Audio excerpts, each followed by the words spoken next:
Broadcasting from the business capital of the world, this is the Podcast Business News Network. Welcome back, everybody. Books containing short stories have become uber popular lately. How do I know that? Because I know people like a fantastic publisher. He's got a company upstate New York, and you mentioned this a while ago. So we're actually going to dig deep into this with an author, a guest that we have along with him. I'm talking about NFB Publishing and Mark Pogodzinski, who is back with us. Hey, Mark, how you doing? Good. How are you? Really good, really good. Tell us who joins the party today. So we have Micheal Haggerty, Micheal Burns Haggerty, who's a local author here in Buffalo, whose most recent book is a collection of short stories, which, like you, I find fascinating. I like short stories. I like the idea of setting out to write a short story rather than a novel, which I think can be, arduous and difficult. But Michael's written both, and I think he can help us out, give us some insight of how you go about writing a short story as opposed to writing an author. When does one short story become a collection? And when are you ready to put that together? Michael, welcome. How are you? I'm doing great. How are you doing? Thanks for having me. I appreciate it. Thank you for being here today. This is a very unique book. We ain't just about chicken wings, and I'm guessing that's a reference to where you live, upstate New York. Yeah, we live in Buffalo, the home of the chicken wings. So, it's just, I think it's an obvious title, just, Buffalonians or Western New York in general. It's a little more than chicken wings.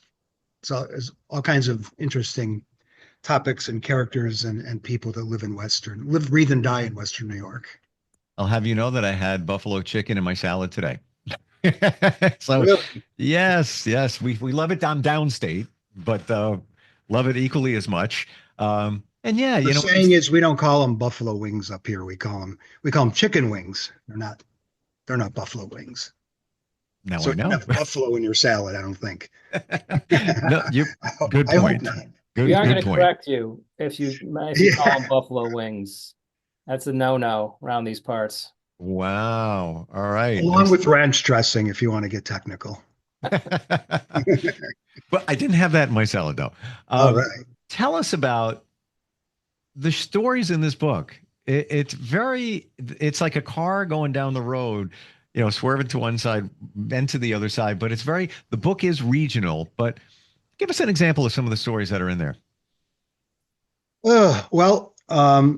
Gosh, I've got a bunch of them. First one is a story called Batman and the Bone-In Ham. And first of all, just to preface it, all the writing that I've done thus far, I like to center around Western New York, whether or not it's the characters have come from Western New York or, the stories are actually set in Western New York. So, the first story, because it's right in my head, Batman and the Bone-In Ham. Batman is not from Buffalo, New York. He's from Gotham City. And but he's kind of down and out, and he feels that he's lost his he's lost his oomph, him and Robin as crime fighters. And they decide to retire, and they just end up by happenstance at an aunt's house here in Western New York at a place called the Broadway Market, which is a really famous place for shoppers. It's been around, I don't know how long, at least since the 1920s. And I brought this kind of fictional out-of-state character into our local color, our neck of the woods. And the story just kind of moved from that. Studying about the Broadway Market, being there, growing up as a kid many, many times. It's very busy around Easter time, and trying to meld those different things to make it kind of a local colorist story. And the bakery within the Broadway Market was like a turning point, I would guess, for these heroes. Well, it was the place that they worked, because those kinds of bakeries exist in the market. The market has meat markets and bakeries and flower stands and all different things. And I published a book not too long ago, and a number of friends have read the book. And they said, "How do you know so much about Polish food?" I'm Irish and Sicilian. And I just said, well, part of writing the story and part of getting the accuracy of the environment is to do the research and learn about foods in some ways I've never even heard about.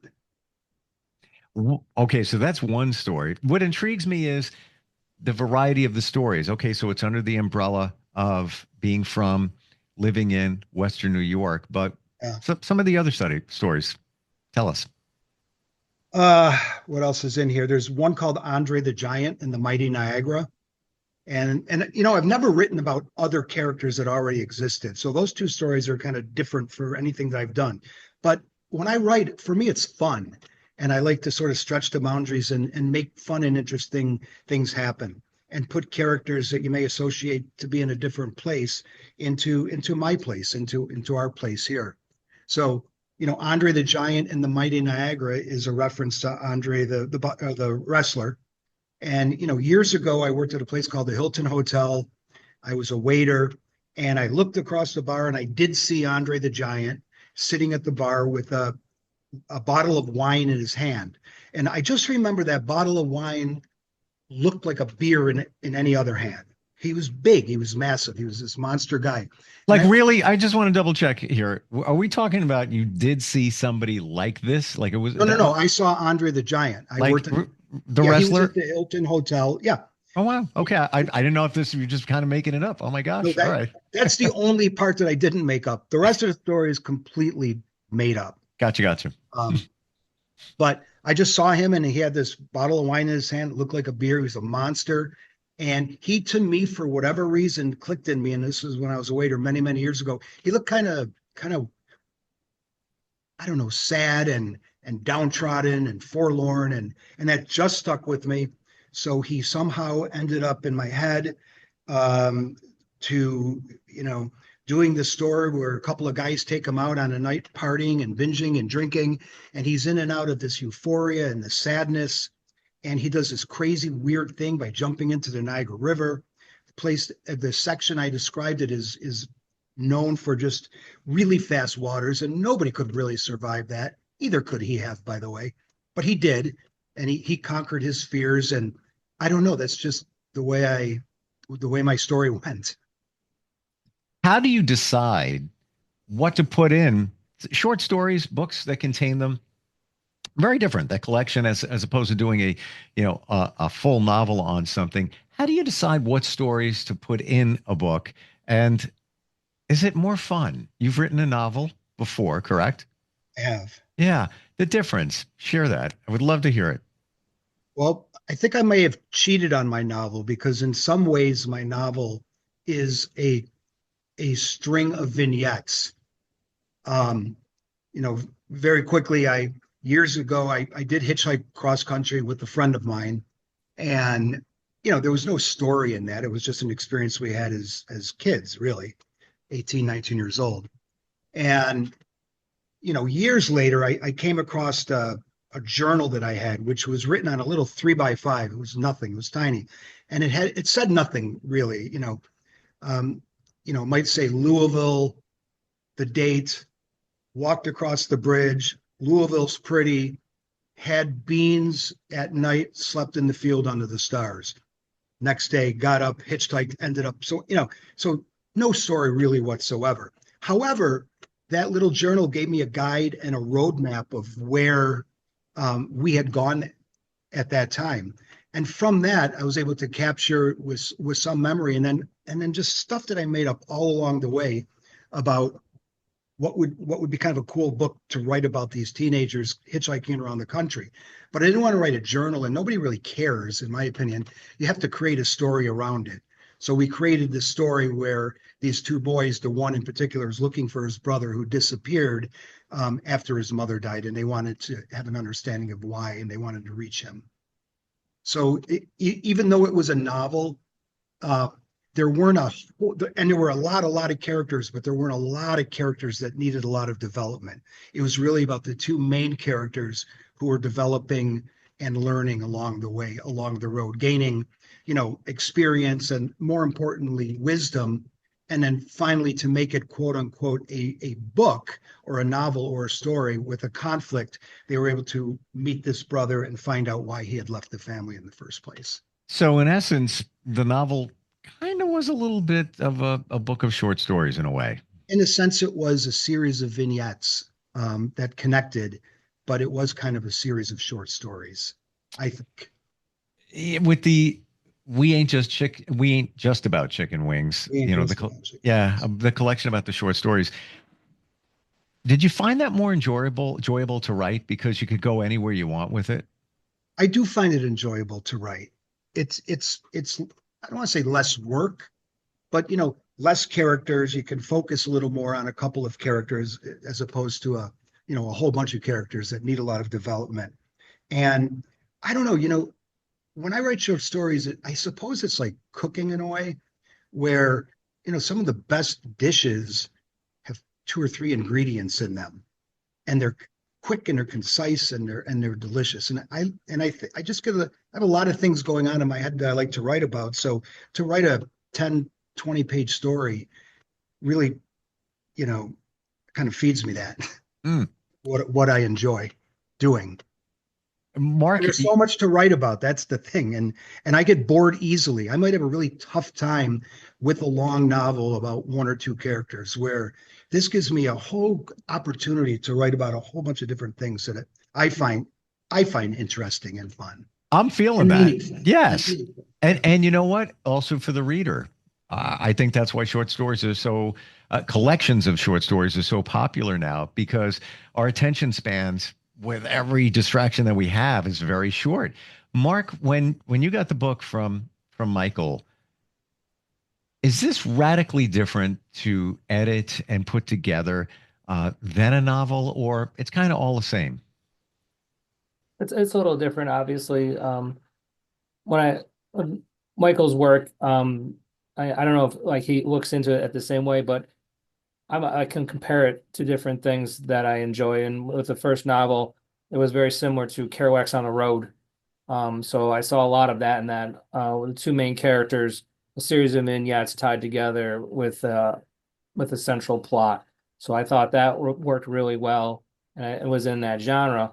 With the short stories, even though they're regional, I think they're very akin at different topics, obviously, but to like Stephen King short stories, where King sets most of his stories on this a small town, New England small town, whether he calls it Derry, or whatever. But it's very regional when you start breaking his stories down. Mm. So I see that in Michael's work also, and it works for the region, but it also works beyond the region because people can see themselves in the characters, which I think was the great draw.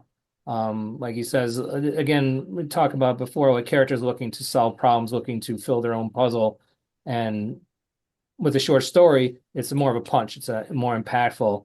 Where the novel, it's drawn out a little bit more, and you get insights from time to time. With a short story, you get the insight. And working, as you said, I thought it was a great metaphor with the food.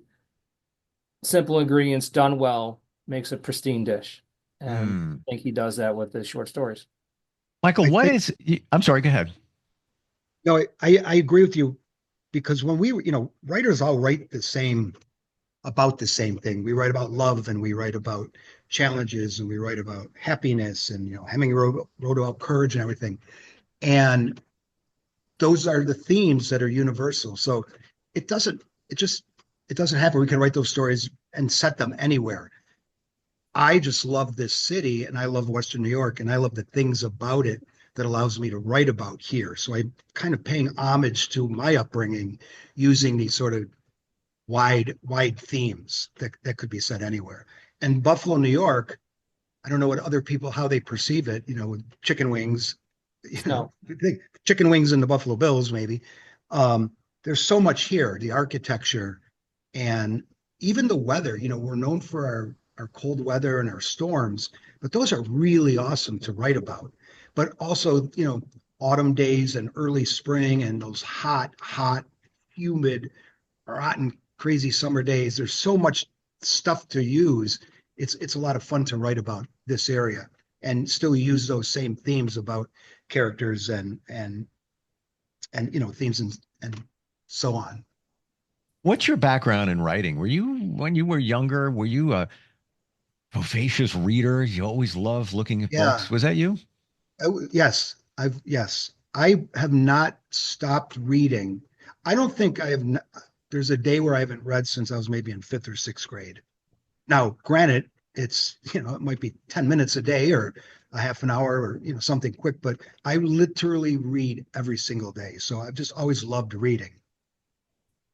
And I've always written. I've got lots of just notes and things. And so I guess it just kind of evolved from my love for reading and then trying to get certain things down on paper.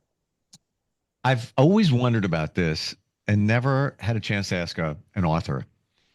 Are you inspired by other authors? Let's say you've got a favorite here, you read something there, you could have read a short story over here, but it's almost as if your brain is a recording device and you're just remembering styles and just approaches to a story, how somebody might open this one, close that one.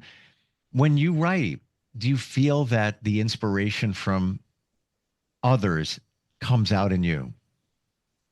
Absolutely. I do. I read a lot of different authors and the ones that I really like, I'm very inspired by what they do and how they put words together and sentences together. Are you mindful of it when you're writing, or do you catch yourself as you're going along and say, "Oh, wait a minute, I remember that little technique that insert name of author right there," or is it you're just doing your thing and it's bits and pieces of others. You're not really uh, fully cognizant of where it came from. Most of the times it's probably bits and pieces and not totally cognitive. Once in a while, I pay homage to someone. I'll create a story that's almost an homage of that particular author. Not very often, once or twice.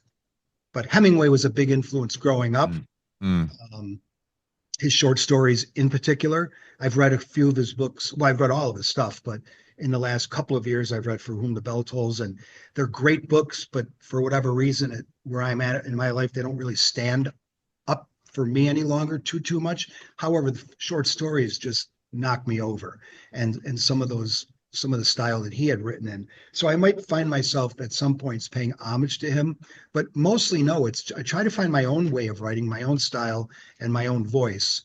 But all these others kind of do percolate within me sometimes. I feel he's sort of like a forgotten author, and granted, many years ago, but he did so much, had a very interesting life. I went down a rabbit hole, and I think it may be because of Mark. He's mentioned him Yeah. once. And then I started learning about him and everything, his personal life too. I mean, he was prone to accidents. All these crazy things would happen. But I think we forget about these authors from, turn of the century, the 1900s around there. Great works of art, really. They truly are. I mean, Hemingway became this, macho super bullfighter, and then you read more about him and you found out he probably wasn't the nicest guy in the world. But then just read a story called, Cat in the Rain. It's a beautiful story. It, Mm. it doesn't sound like like that man would have written that story, and yet he did. And that's what I really found best about him was the actual stories that he wrote. Mark, how would you describe Michael's style when he writes? Anything that comes to mind?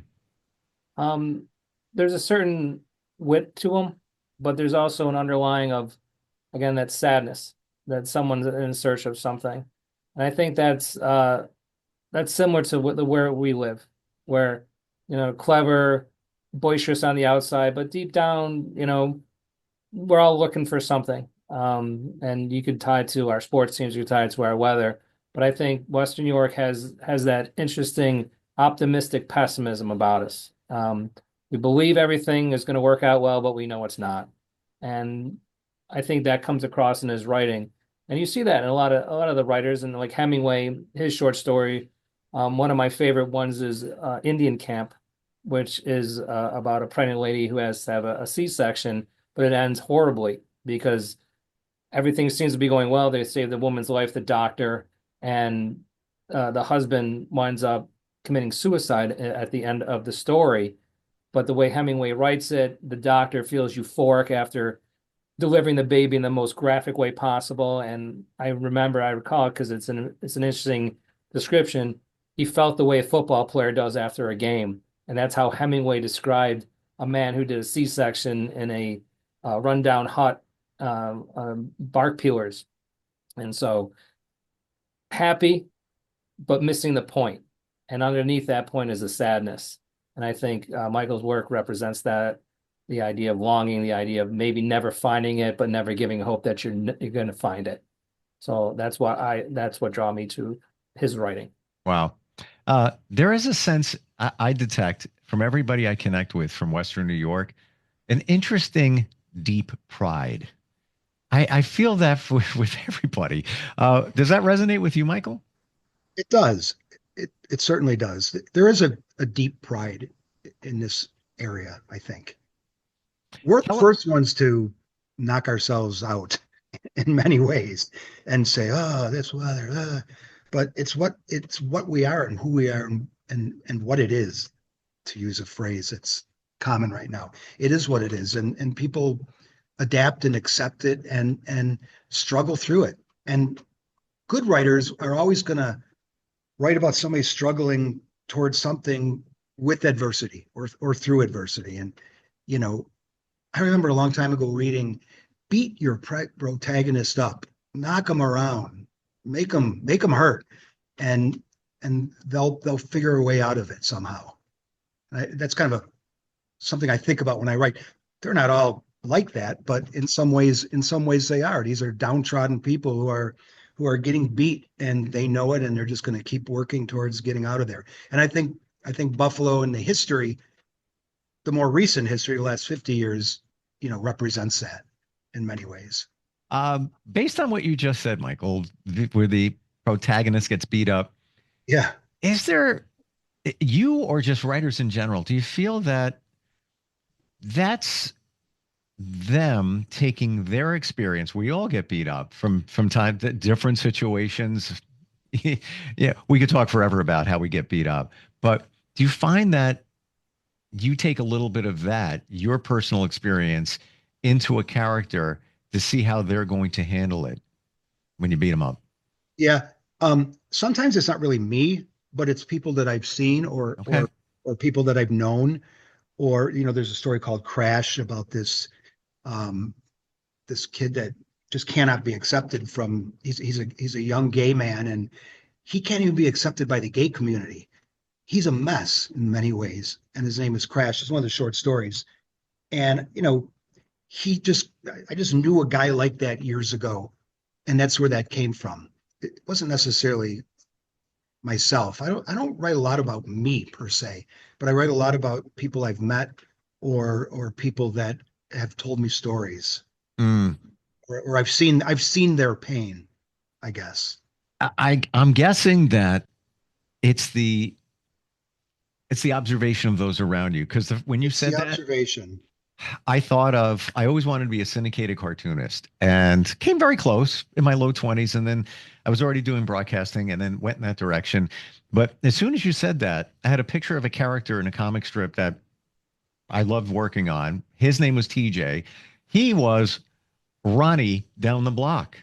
Yeah. Ronnie had dark glasses on, beard, mustache, long hair, didn't really talk a lot, but was very smart.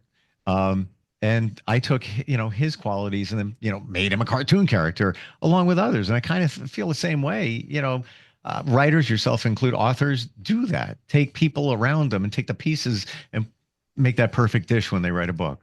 Yeah, you can observe human behavior in a lot of ways. Yeah. Final question about We Ain't Just About Chicken Wings. Can't ignore the cover. Oh, you like that? Yeah, I could describe it. I'd rather have you do it, Michael. Well, my wife and I were in a restaurant, an outdoor patio restaurant bar in Lewiston, New York. And this woman came in with a pink chicken. And she, and I said, "May I take a picture of your chicken?" She's like, "Sure." And she just put it in her hand. And I just snapped the picture of the pink chicken. And, Mark and his crew, I sent them the photo and I said, "Can you do something kind of fun and whimsical and abstract, kind of like the other collection of stories I wrote called Sweet Cheeks and More Tales from the Nickel City?" And he nailed it. I mean, I really loved the cover. So, yeah. And I think that when I saw that chicken, and maybe that's how the title came, or, it just came from somewhere. And I thought, well, what am I going to I guess I had the title first. I said, what am I going to do? What's the title going to look like? And I was thinking of drawing chicken wings. I don't know. And I found that picture in my phone and I said, let's do it. And he knocked it out of the park, really, I think. I'm just, it grabs your attention. Yeah. It is a pink chicken and looking up at the chicken as if the chicken is like some kind of, uh, yeah, God. He You know, uses, it's like, it's pink like, and lime green and yellow, not colors you may want to wear unless it's 1967, maybe. And he does a nice job with that yeah. vision I had. I, I really like it a lot. Final question on all of this. Was the chicken really pink or was it just the light on the chicken? They dyed it. It was a dyed chicken. It Wow. was a dyed chicken. A chicken dyed pink. I mean, it's got not just the chicken, but this big plume on its head. Uh, Yeah, it was. Yep. it's crazy, but that's what makes it fun. And the font and the color of the font, this yellow, just it all works. And man, it gets your attention. Fantastic talking with both of you today. NFBpublishing.com. If you're ever considering a starting point of writing a book, and Mark and his team take care of everything right down to the cover. And if you want to get crazy with chickens, pink chickens, we can do that. We can do that. And it's My all there. first book was sepia, so we've improved quite a bit. We went from Sepia sepia to outrageous pink chickens. So sepia being like it's just more monochrome, correct? exactly. Gotcha. Okay. Thanks for being here. Love talking with both of you, Mark and Michael. Really appreciate it. Okay, thank you. Thank you. Thank you. We'll be right back.